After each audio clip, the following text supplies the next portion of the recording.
አቤጌል የናቀችው ሰው አርጁን ለከባድ ችግር ዳረጋት። የአርጁን ጓደኛ በአቤጌል እጅ ህይወቱ አልፏል። የአቤጌል ጦስ ለናታንም ተርፎም ነበር። ሰላም እንደምን አላችሁ? ውድና የተከበራችሁ የቻናላችን ቤተሰቦች በያላችሁበት ሰላምታችን ይድረሳችሁ። እነሆ ዛሬም በአዲስ ቪዲዮ መጥተናል። በብዙ አነቃቂና አስተማሪ በሆነው ተከታታይ የዳጣ ድራማ ቪዲዮን በማየት እስከ ፍጻሜ አብራችሁ እንድትቆዩ በአክብሮት ጋበዝኩ። ለቻናሉም አዲስ ከሆናችሁ ሰብስክራይብ ማድረግ እንዳትረሱ፣ ቪዲዮንም ላይክ በማድረግ ጥሩ ቆይታ እንድታደርጉ ተመኘው። ከባለፈው ክፍል ቀጥሎ እንደተመለከትነው የአርጁን ጓደኛ አርጁንን ለመርዳት በሚል አቤጌልን መበቀል ቤት ድረስ መጥተውም ነበር። ይህ የአርጁን ጓደኛ አቤጌልንም ለመምታት ለመጉዳት ሲተናነቃት እያለ የአቤጌል እህት ውሃም ደርሳ እንግዲህ ከኋላ በዱላ መታውም ነበር። እንዲሁም አክላ አቤጌልም ጭምር መታው። ያው ልጁ ወድቆም ነበር። በሚወድቅበት ሰዓት ያው የኪችኑ የእምነ በረዱ ቴብሉ ራሱ ጭንቅላቱን እንደ ጎዳው ነው። እንዲሁም ደግሞ ያሳረፉበት ዱላም ጭምር ለዚህ ልጅ የህይወት መጥፊያ ህይወቱ እንዲያልፍ ምክንያት ሆኗል ማለት ነው። አርጁንም በሌላ በኩል በሌላ አቅጣጫ አቤጌልን እየፈለገ ሊጎዳ እያለ እንግዲህ ይህ ልጅ ደግሞ በኪችን በኩል ነው እንግዲህ አቤጌልን አግኝቷት ይህንን ነገር ያደረሰባት። እናም አቤጌል ሸሽታ ከዚህም እንግዲህ ለማምለጥ ወደ ፎቅ እየሄደች እያለ ከአርጁን ጋር ተገናኝታም ነበር። እንደገና ያው አርጁንም አቤጌልን ይዟት የተናነቃት እያለ ናታን ደርሶ ለማስጣል ባለው ሂደት እያለ ያው አርጁን ስለት አውጥቶ ናታንንም ያው በጣም ባይጎዳውም እንደ መታው ነው።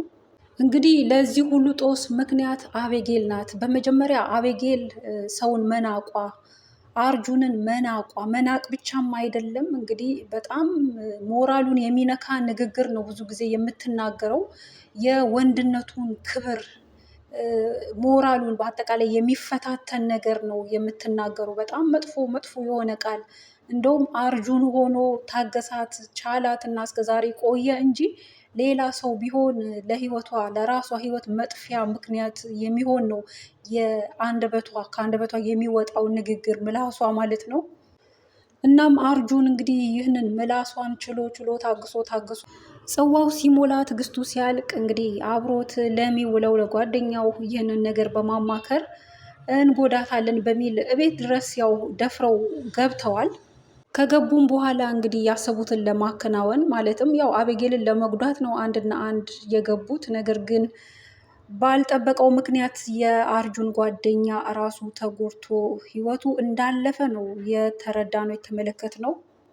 በዚህም ሂደት ላይ እያሉ እንግዲህ አቤጌልም ራሷን ነፃ ለማድረግ እኔ አልመታሁትም እዛ ጋር ስለጠፋው ነፍስ ሳይሆን ስለ ራሷ ደህንነት ወይም ነፃ ስለመሆኗ እሷ ምንም እንዳላደረገችው ሳትጠየቅ እየወተወተችም ነበር።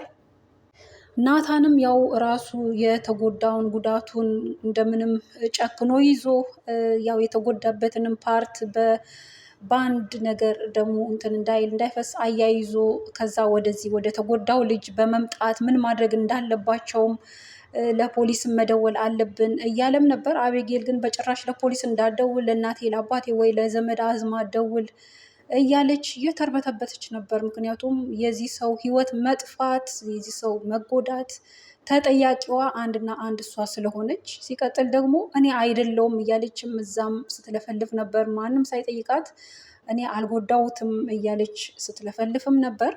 እንግዲህ ያው የእሷ እጅ ብቻም ባይሆንም ውሃም ጭምር ነው እንግዲህ የመታችው እህቷን ለማትረፍ በሚል ውሃም መታዋለች። ራሷ አቤጌልም እንዲሁ መታው።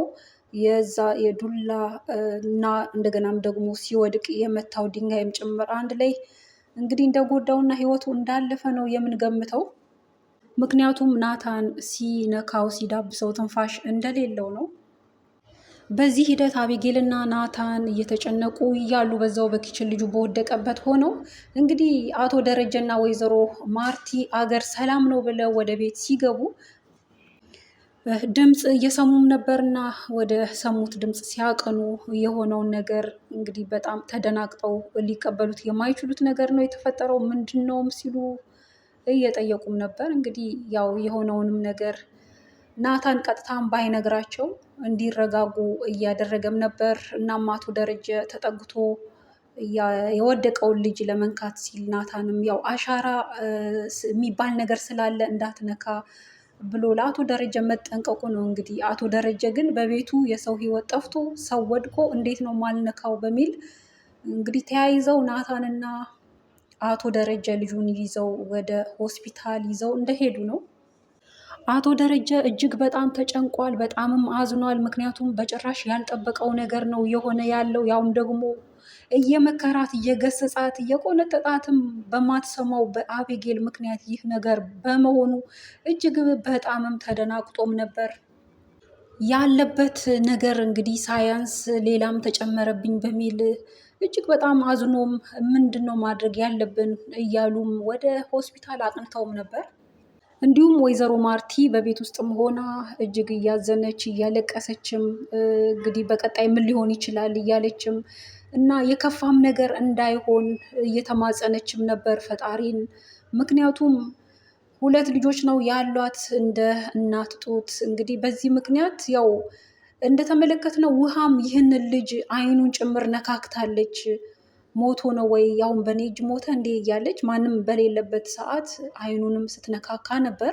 እንግዲህ ወደ ምርመራ ይህ ሰው ሞተ ከተባለ የእውነትም ነፍሱ እንግዲህ ከሌለ ካረፈ ምርመራ በሚደረግ ሰዓት ያው ውሃም አሻራ እንደሚገኝባት ነው። በእርግጥም ደግሞ አቤጌል ያው ትምታው እንጂ ተጠግታው አልነካካችውም። በጣም ብልጥ ስለሆነች እሷ ራሷን ገለል አድርጋ ናታንን እስኪ ቼክ አድርገው ህይወቱ አለ ወይ የለም ወይ ቼክ አድርግ እያለች ስትልም ነበር። እናም ናታንም ስማርት ስለሆነ ራሷን ነፃ ለማድረግ እሱን ግን አደጋ ውስጥ ለመክተት ያሰበችውን ነገር ስለተረዳ እየተቆጣትም ነበር። ሆኖም ግን ያው በሚያውቀው መንገድ ነካክቶ ህይወቱ እንደሌለም አረጋግጦ ነበር። እንግዲህ የወይዘሮ ማርቲ ተማጽኖ የተማጸነችው አምላክ ይህንን ሰው ነፍሱን እንግዲህ አትርፎ በህይወት አለ ካልተባለ በስተቀር አቤጌልም አትተርፍም። ውሃም እንግዲህ ለዚህ ነገር ተጠያቂ እንደምትሆን ነው። እናም በቀረው የዚህ ቤተሰብ ደስታም በጣም እንደሚደፈርስ ነው። እንግዲህ ዘብጥያ ልጆቻቸው ከወረዱ በጣም ከባድ ሐዘን ነው ለቤቱ የሚሆነው። ደግሞም ይህ ሰው ከሞተ እንደሚሆንም ነው። በእርግጥም ግን ህይወቱ ከተረፈ ያው ካሳም የተለያየ ነገር በማድረግ ከዚህ ነገር እንግዲህ ነፃ ሊሆኑ ይችላሉ። በአቤጌል ላይ ጉዳት ለማድረስ ከገባው ከአርጁን ጋር እንግዲህ ጓደኛው ይህ ሁሉ ሲደርስበት አርጁን አላወቀም። በውጭ ሆኖ የት ሄደ ይሄ ፈሪ እያለ ጓደኛው መጎዳቱን የደረሰበትን ነገር ሁሉ አላወቀም። እንዲሁም ዳጣ በቤት ውስጥ እየተከናወነ ያለውን ነገር ምንም የደረሳት ኢንፎርሜሽን የለም። ያው እሷ ወልዳ በተኛችበት ሰላም ጋር እዛው ነበረች እና እናም ስልክ ስትደውልላቸው ስልካቸው ልነሳ ሲል እጅግ ተጨንቃ መታም ነበር። እናም ናታንም ያው ከባድ ችግር እንደተፈጠረ ብቻ ነው የነገራት፣ የሆነውን ነገር ግን አልነገራትም ነበር። አቤጌልንም ያው በሳሎን አግኝታ ስትጠይቃት አቤጌል የሆነውን ነገር ለዳጣ ከመናገር ይልቅ እየወቀሰቻት እየተናገረቻትም ማይሆን ምላሽ እየሰጠቻትም ነበር። እንግዲህ እህት ወይም ወንድም ተወለደልሽ እንኳን ደስ ያለሽ በሚል ስለሆነው ነገር እየሆነ ስላለውም ነገር ምንም የማታውቀውን ዳጣን እየወቀሰቻት እንደውም ምንም ልትነግራትን ፈቃደኛ ሳትሆን ተነስታ ትታት ሄዳም ነበር። እንግዲህ ከዚህ የምናስተውለው የቤተሰብን የወላጅን ምክር አለመስማት ምን አይነት ተጽዕኖ እንደሚፈጥር ምን አይነት ጉዳት ውስጥ እንደሚከተን እኛን ብቻ ሳይሆን ለቤተሰብም ጭምር ጦሱ እንደሚተርፍ እንዲሁም ደግሞ ሰውን አለመናቅ እንግዲህ ከመናቋ አብዝታ ከመጥላቷ እና ከመሳደቧ የተነሳ ነው እንግዲህ ይህ ሁሉ ነገር አቤጌል የደረሰባት። አቤጌል አሁን ላይ ደርሳ እንግዲህ ከሀገር ልውጣ ለትምህርት ያላችሁኝ ቦታ ላኩኝ፣ አንዴ ኬንያ አንዴ በዛ አቆራርጬም ቢሆን ሊሄድ ነገሮች እስኪስተካከሉ መቆየት የለብኝም እያለች ነው ከሆነ ነገር ለማምለጥ የተነሳ። ነገር ግን የሆነ ነገር አድርጋም ከሆነ የት የምታመልጥበት ነገር የለም። እሷስ አምልጣ ቤተሰቦቿ እንዲያዙ ነው ያሰበችው። እንግዲህ አርቃ አለማሰቧ ራሷን ብቻ ነፃ ለማድረግ የተናገረችው ነገር በጣም የሚገርም ነው። ሲጀመርም ክዳ ነበር። እንግዲህ እናቷ ግን እሷን ለማወጣጣት ስትል በቤት ውስጥ ካሜራ አለ፣ እያንዳንዱ እንቅስቃሴ በካሜራ እይታ ውስጥ ነው ስትል ነው እንግዲህ ራሷ እንዳደረገች ያመነችው እና ለመጥፋት ራሷንም ለማግለል እየወሰነችው። በቀጣይ ምን ይፈጠር ይሆን? እንግዲህ ናታንና አቶ ደረጀ ወደ ቤት መጥተዋል። አገባባቸው ትልቅ የሆነ ሀዘን እንዳለ ሊያረዱ ያሉት ነገር እንዳለ ነው የሚያመለክተው።